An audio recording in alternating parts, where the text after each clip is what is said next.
উমার শহর চুঁচুড়ার উদ্যোগে চুঁচুড়ার ডিউক ক্লাবে অনুষ্ঠিত হচ্ছে উমার একাল ও সেকাল। চুঁচুড়ার ঐতিহাসিক দুর্গাপুজো নিয়ে দুদিন ধরে চলে ছবি নিয়ে এক প্রদর্শনী। সকালে ঘড়ির মোড় থেকে এক পদযাত্রা শুরু হয় স্কুলের ছেলে মেয়েদের নিয়ে। পরে ডিউক ক্লাবে এসে অনুষ্ঠানের উদ্বোধন হয়।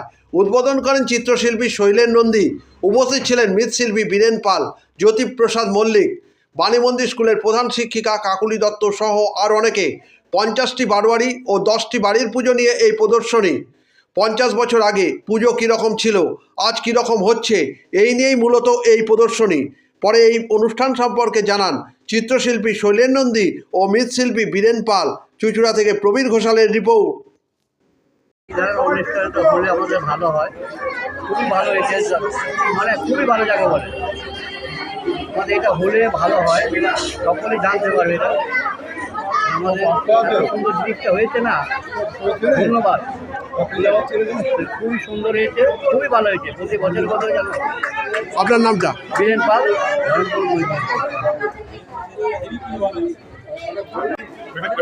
উমার শহর চুঁচুড়া যে এই অভিনব চিত্র প্রদর্শনীটার আয়োজন করা হয়েছে আর কি, এটা চুঁচুড়া শহরে এই প্রথমবার।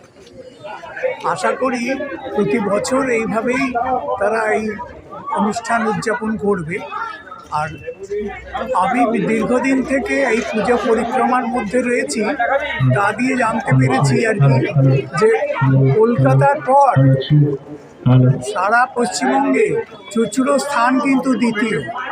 এইটা মনে রাখতে হবে এবং এই ঐতিহ্য যেন চিরকাল বজায় থাকে এবং আগামী প্রজন্ম যেন এই জিনিসগুলো নিয়ে একটু চিন্তা করে, আরও উন্নত মানের মানে ব্যবস্থা এবং ভালো ভালো এই ঠাকুর, তার মণ্ডপ, তার পরিবেশ যেন ঠিকঠাক রাখে, এই প্রার্থনা করি যেন। আর আমি সারা চুঁচুড়াবাসীর কাছে একটা ছোট্ট আবেদন রাখছি। আমি শৈলেন নন্দী, আমি একজন চিত্রশিল্পী।